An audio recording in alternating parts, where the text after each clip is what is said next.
I don't know all of you yet because we just started last week, but I'm hearing things that some students are coming in that are not from my class. So if you are from the other class um, and you do not belong to my class, please do not join my review session.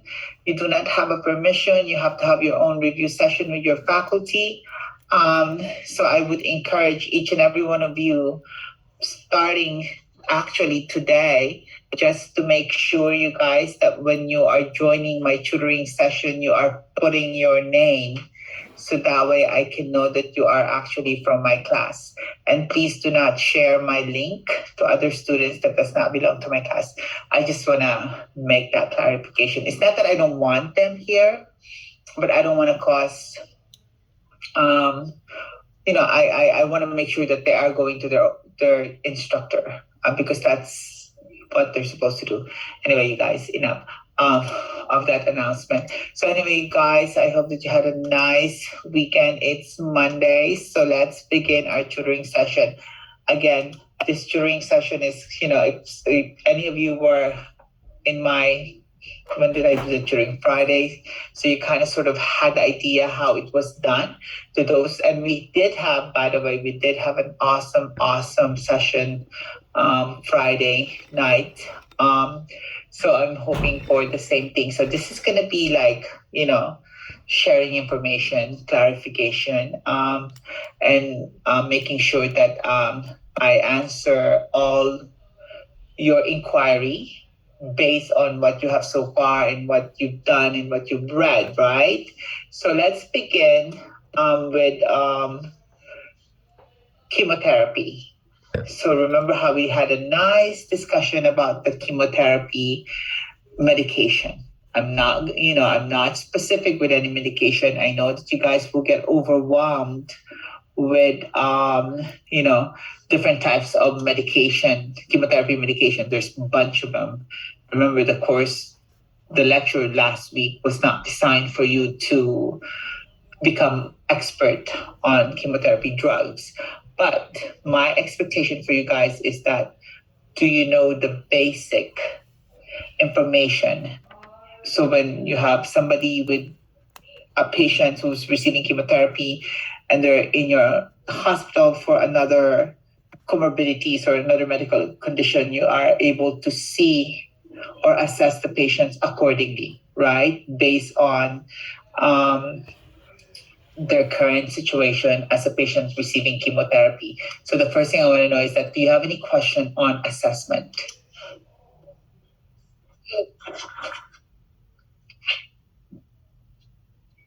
No, you guys don't be shy, talk. Would it just be to avoid crowds, make sure food is cooked, and make sure that the nurse does like infection control? Yes, neutropenic precaution. I'm sorry, yeah, neutropenic precaution, right? So you want to make sure that oh God, I blanked out. You want to make sure that you're assessing patients also emotionally. You're allowing them to, because you know how it is too, right? Chemotherapy sometimes seems like a death sentence to a lot of patients.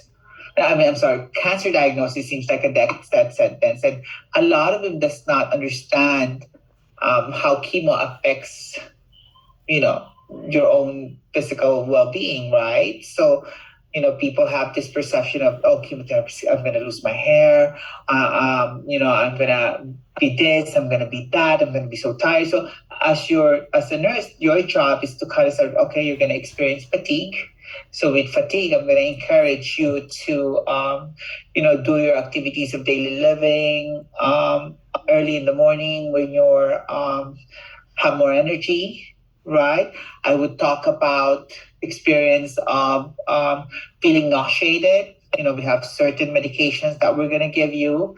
In our case, we talked about Supran, right? And we talked about giving it an hour prior to receiving chemotherapy. We talked about, Mariah, we talked about foods, right?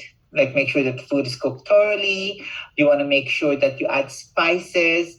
You also want to make sure to be assessing those mucositis, right?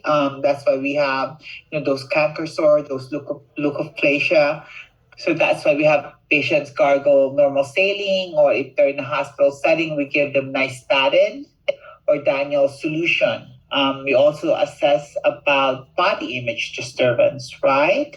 So we talk to patients the importance of, making sure that, if you start losing your hair, just shave it. Talk about the option of having wigs, right? You also want to make sure to, assess for, elevated temperature. We talked about, bringing, not bringing fresh flowers, fresh fruits, all those nice stuff, right, Maria? I'm calling you Mariah, Maria. I think you're, I don't know, how did you say your name, Maria, right? This was actually Prenny. Are you the one that asked the question earlier? Yeah. Oh, okay. So that makes sense, Prenny? Yes, thank you. Yeah. So do you guys have any questions, more questions on the assessment? I have one question. Okay, Jennifer. Regarding the temperature, at two different places, I don't know how specific your questions get, but one said report if it's 100.8, and then another section in the patient education said 100.4. Are you going to get that detailed with the questions? Anything above 100.4 should be reported. Okay. That makes sense, Jennifer? Yeah, thank you. Yeah, because I know that, the textbook gave you two different numbers, right? Yeah, one was like the patient education at home versus what the nurse would assess in the hospital. Yeah, anything that's above 100.4, you need to do something about it and report right away, because the patients can die from it. Cool. Thank you. You're welcome. Any other questions on assessment? I kind of sort of gave you guys the rundown with it, and I think most of you have an idea, about it. So I think you guys should be fine, right? Like when we talk about pancytopenia, remember there's three component in this CBC, complete blood counts that we are concerned about, right? Thrombocytopenia, low RBC, and then low WBC. Okay, so we know with low WBC, we kind of sort of addressed that already with neutropenic precaution, right? Immunocompromised, right?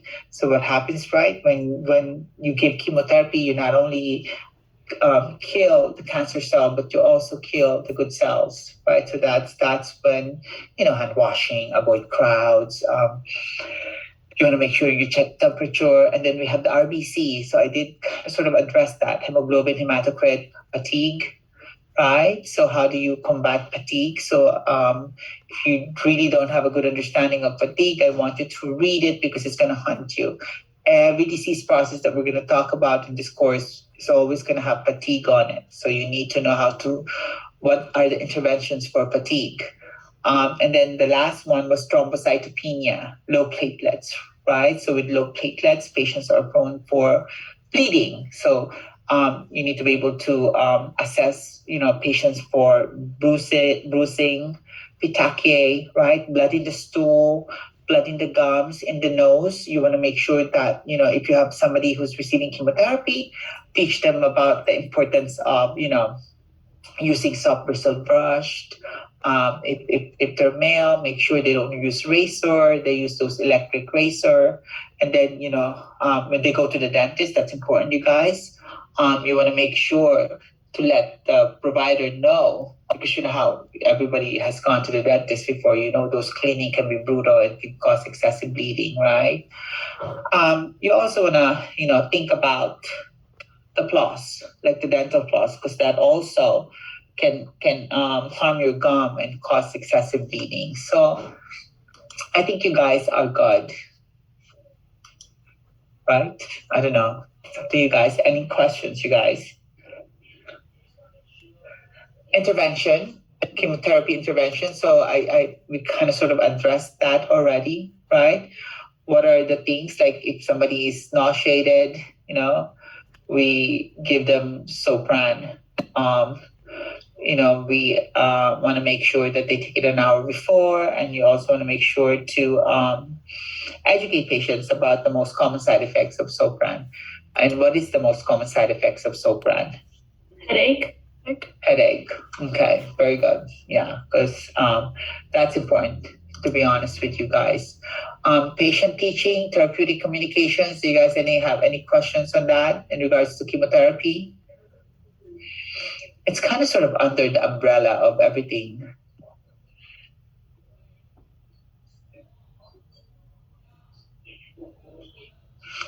Guys are good? Say something. Yes, thank you. Okay, good. Thank you, Nare.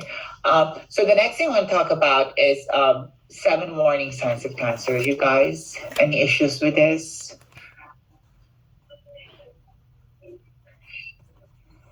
No. Okay, good. Thank you, Stephanie. What about hospice palliative care and advanced directive? Are you guys good with that? For hospice and palliative care, I just want to make sure, would it be enough just to know that palliative care, the main point is to ease them into hospice, and then hospice care just begins after the treatment is over? Okay, good start, Penny. So let me just do a quick differentiation between the two, right? So when we do about palliative care, usually palliative care is an easier way, just like you said, easing them to hospice, but we don't want to tell them that hospice thing yet. So when we do palliative care, basically what that is that we know, Rani, that the chemotherapy and radiation no longer works for you. Your stage really high to the point that giving you more chemotherapy and radiation is just going to deplete your life. However, during a palliative care, we can still give you chemo and radiation just to alleviate discomfort, not for treatment purposes, right? When you get to hospice setting, Prani, that means everything is going to stop. No chemo, no radiation. You can still have your regular medication, right? And your pain medications, but we're no longer going to give you chemotherapy and radiation. We can do debulking. We can do surgery. That's another purpose of debulking. If in case Preni, during the hospice stage of the patient's lives and the tumor got so big, if the patients can still tolerate going to the process of having surgery, we will excise that tumor. We will debulk that tumor. And remember, with hospice too, is that you only have 6 months or less to live, and 2 physician will sign it. Okay, and you always want to make sure too that it's always the patient's autonomy, patient's right. Doesn't matter what the family says, as long as the patient is, they have their own advance directive and they can, they stated it how they wanted it to be. No one can stop them from making the decision for themselves. So if the patient tells you that, the family wants treatment, and the patient tells you that I want to go home and I want to die, what are you going to do? Listen to the patient. Listen to the patient and repair that patient to the hospice setting. Very good. That makes sense? Yes, thank you. Hospice has disease treatment. If you still, Marcella, that's a good question. I like that. If you have diabetes and you have hypertension, we still give you medications for diabetes. You'll be surprised that sometimes we have people in hospice setting that we still give dialysis. It's just that, Marcella, no heavy treatment, no chemotherapy and radiation. If you are, what do you call it? If you have Alzheimer's, we're not giving you treatment to make you better, like to reverse whatever is going on with you. But of course, we're not going to be, it's an ethical dilemma where, you have hypertension. We're not going to treat that. It doesn't go that way. It's an interesting field, Marcella. Any other questions, you guys? Professor, I'm sorry. Did you say that debulking is done still during? Sorry, I'm sorry. It's okay, Jessica. I'm so sorry. Oh, I have kids Not in too. my room. I get you. Yeah, go ahead. Really, I tried to lock it. I'm sorry. Debulking, is that palliative or hospice? I thought you said it was during the hospice days. You can still do the Yes. debulking. Okay. Yeah, do a debulking. And also to Jessica, debulking is also done in the process of being treated with chemotherapy, right? Right. Anyone agree with me? Yeah, because that you're trying to make it smaller so that you can have Very more good. effective chemo, right? Yes. Okay. Yes. But if you're not doing chemo or radiation during hospice, then what's the point of doing the debulking? For example, if there's a tumor in the spinal cords and it's compressing the spinal cord, Jessica. Okay, got it. So alleviate pain then. Yeah. Got it. Okay. Quality of life. Okay, Emotion that makes sense. of better quality of life. Thank you. You are welcome. Okay. So we did talk about debulking already. Radiation. Okay, you guys. I know that in your PowerPoints, there's just a lot of information on radiation, right? But I told you guys to worry about external and internal, right? Internal is brachytherapy. Those are the seedings, right? Most common for prostate, cervical, and bladder CA. Okay, with an internal radiation, we're at least safe because we know that we're not damaging other parts of the skin or the organ because it's targeted. It's like really targeted. As when we do an external radiation, external is where you kind of sort of target the tumor, but it still affects, like skin, like burned skin. So make sure, you guys, this is what I'm telling you, is that make sure you're looking to assessment, intervention, and patient teaching in patients who's receiving radiation. Talk about aloe vera. We talked about making sure loose constrictive clothing, no exposure to sun. You also want to make sure, when you have burnt skin, right? You use mild soap. You do use mild soap to kind of sort of, wash them. But, I'd rather you just do sailing and just tap. But if you have to, because it's dirt, you feel like you're that type of, patient, then you can educate the patients about using mild soap. But there are other things too, if they have burnt skin, right, you're not going to encourage them to go to, what do you call that thing? Like, not sauna, but that thing where there's a bubble. Is it sauna? What is that thing? Oh my God. Like jacuzzi? Jacuzzi. Thank you, Mariah. Sauna. Jacuzzi, or you're not going to tell them to go swimming, right? Because that's kind of sort of, you're gonna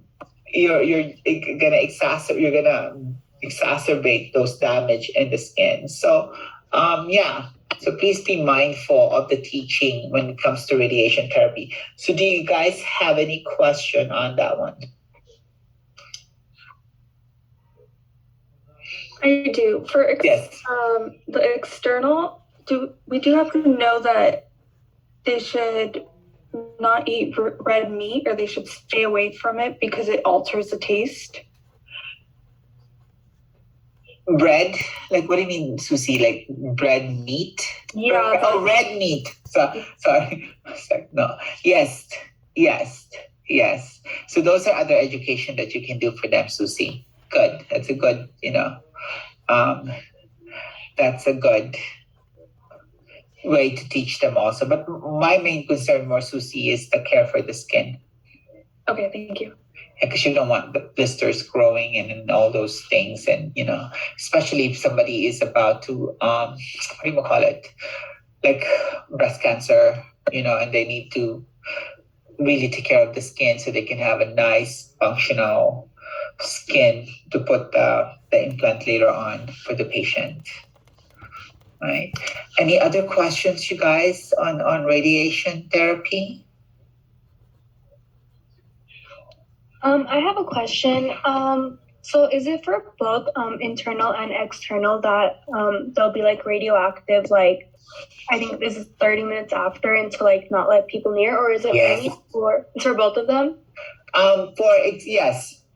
Yes, it's for both of them. Oh. Remember, post radiation, Ellen, you put them in the room, you wear a dosimeter. I mean, having been an oncology nurse, I didn't experience this as an NP oncology, but I experienced this as an RN oncology nurse.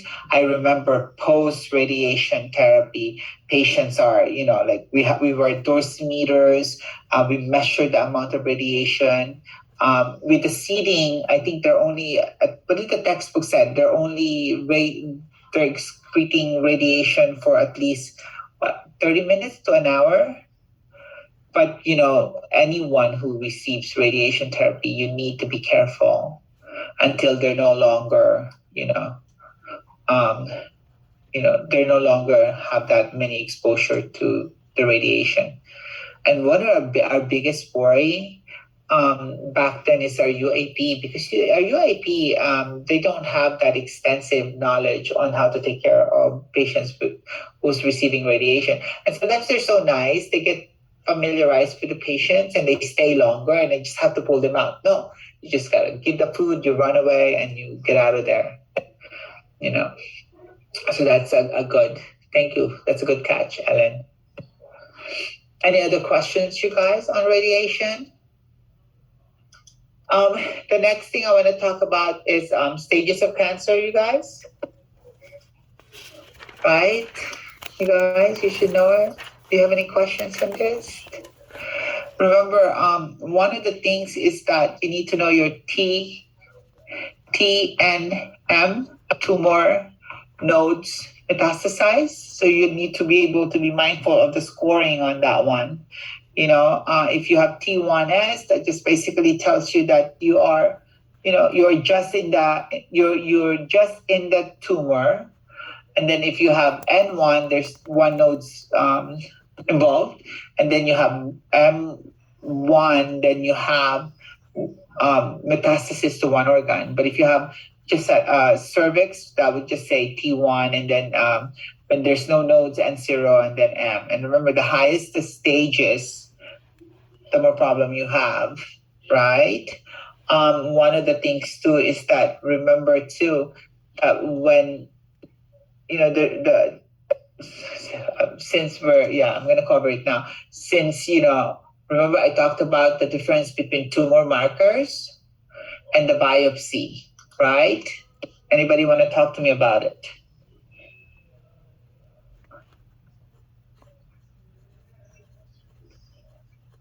Come on, you guys, you can do it. So for the markers, there's a PSA, that's the prostate cancer, right? The CA, and the BRCA 1 and 2. Okay. Breast cancer. Yes, very good. What about the CEA, Maria? Is that for colon? Very good. So remember, the tumor markers are different, very different from the biopsy. The biopsy will tell you that's the type of tumor, right? Basically, the biopsy will tell you what the plan is going to be. What are your treatment plans? You're going to be basically diagnosed with specific cancer, and it's going to lead to how you are going to be treated. So that's the core of actual diagnosing a cancer, where your tumor markers are just what could it be.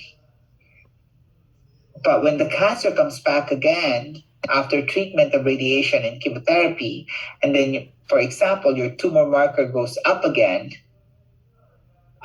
then that you don't have to do a biopsy. We know that the cancer is back. The same cancer is back.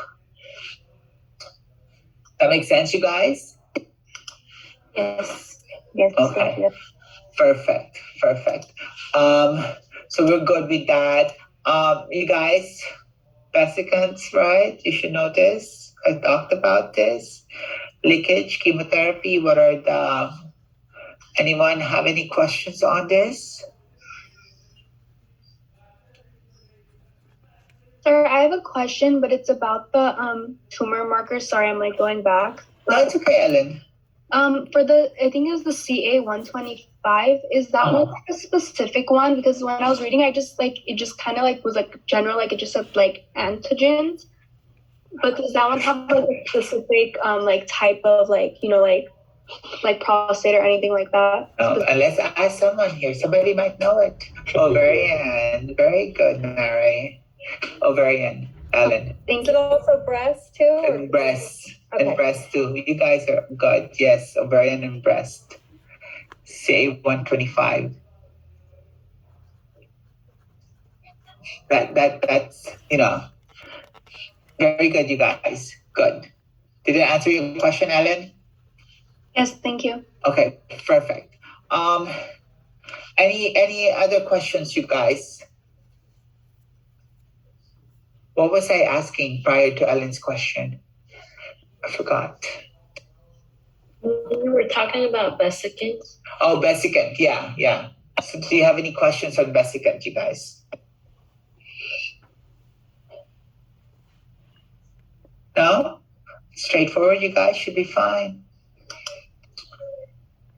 The next thing I want to talk about is the guidelines from American Cancer Society. That should be good, right? Can anyone wanna talk about it? Do you have any questions on it? Just to verify, the colon cancer is 50 years, prostate is 50, and then breast is 40, correct? Very good. But the current guidelines now, is this Susie that talk or Jessica? Susie. Susie. The current guidelines now, Susie, for colon is 45, but because our textbook, we're gonna go for 50, right? Yes, thank you. Yeah. And if you are what do we call it? If you're negative, then we do it 10 years later. What else am I? Advanced cancer pain. Are you guys good with that? Anyone have any questions on this? What do you want us to focus on?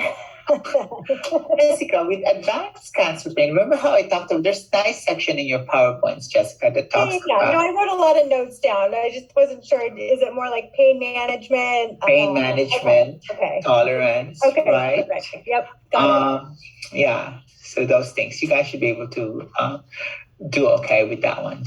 I just wanted to throw it in there just to remind you, because sometimes, students tend to forget it. What else in cancer? We talked about neutropenia already, right? We talked about tumor markers. I think that's what I have. Let me see. Cancer.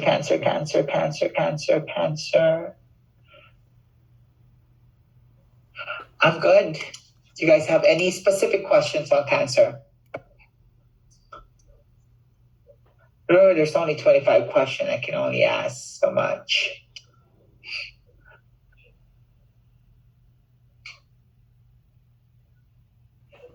Okay, should we move on to gerontology, you guys?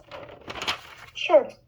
Okay, let's do it. So with gerontology, you guys, so we did, it's a very easy read in your textbook. So basically what I want you guys to do is just go on basic, right? The first thing that we talk about is assessment of elderly, assessment of elderly. So we talked about different types of assessment, right? We talked about abuse, how to assess for abuse, how to assess for depression, and then how to assess for malnutrition. Anyone want to talk about this? For depression, is it enough to know that activities of daily living are important? Okay, so that's good. What else? What else do we need to know for depression that ties into nutrition? Mm, would it be weight gain or loss? Okay. Okay. With weight loss in depression, how do we know if the patients are not just eating, or the patients are not able to that are not able to? I'll answer your question, Gabriela. How do we know if patients are not eating, or they're not able? I mean, how do you know that the patients are not eating because of depression, or they're not able to do their ADLs anymore? They can no longer perform. What is the assessment that I tell you guys to do? Would it be to order albumin labs? Labs is for very good. Labs is for malnutrition. Scales, very good. Scales. So you need to know that assessment, right? You also need to make sure that the patients are able to prepare their own meal. You need to also make sure that, when the patients are, you know, when the patients are going, like medication compliance, mark field docs, if the patients are going to their doctors. Remember how I spoke to you guys the importance of making sure that you're, listing their medications, putting it in their bag. That includes, those vitamins and those herbs that they take. You also want to make sure, to be able to, report any suspicious activities from the family, right? Such as, signs of abuse. Your book talks about, ways to kind of sort of do that, but you want to make sure that you're reporting it. It's mandated. You will know, you guys. I swear to you, you will know telltale signs of a patient's being abused. Just want to make sure to ask the family member, if the family member are not so comfortable with the patient, if the patients are not comfortable with the family member, and just say you're gonna do a thorough head-to-toe assessment, and the patient's gonna be naked. Can you step outside so you can assess the patients by yourself? I just want to ask. Gabriela said the textbook mentioned that it's not normal part of aging. What is it? It's not the depression, Gabriela? Yes. Yes, yeah. Oh my God, so sad. You guys hear news, right? Oh my God. People are killing themselves left and right. In the last, oh God, guys, I do mental health, right? Psych mental health NP.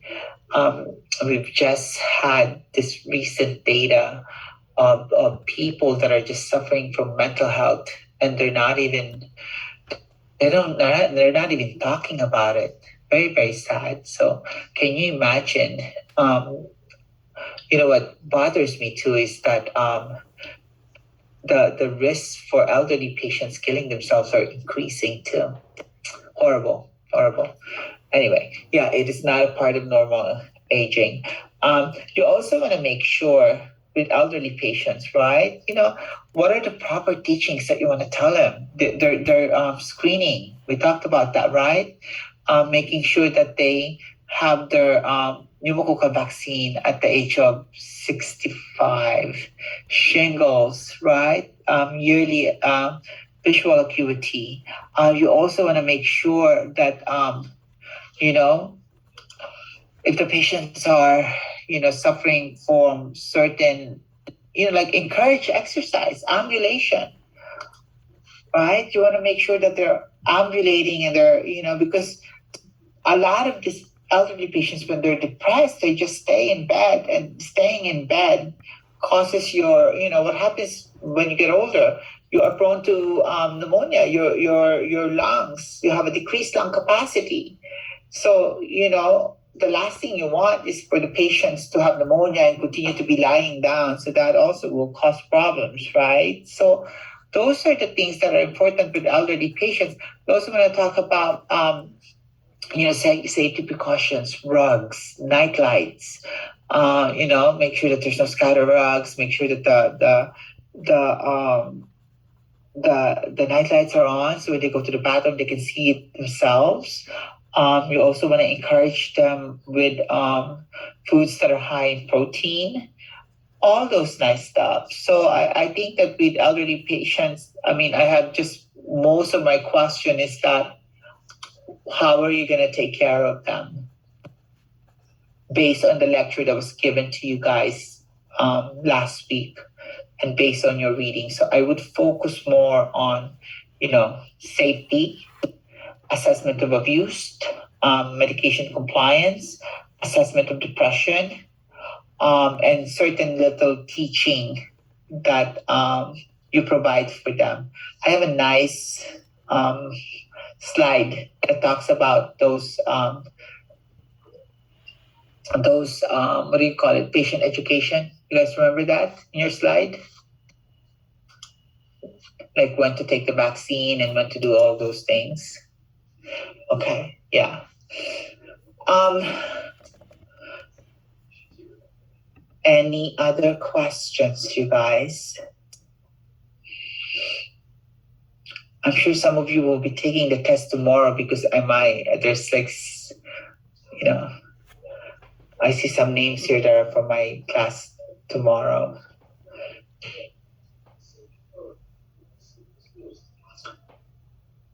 So any questions, you guys?